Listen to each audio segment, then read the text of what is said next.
मौलाय सल्ली वसल्लिम दाइमन अबदन अला हबीबिका खैरुल खल्क़ि कुल्लिहिम।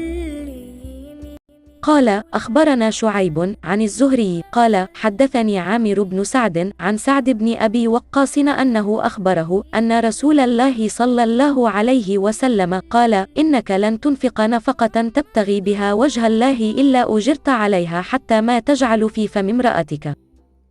हमसे हुक्म बिन नाफे ने बयान किया, कहा हमको शुएब ने ज़हरी से खबर दी।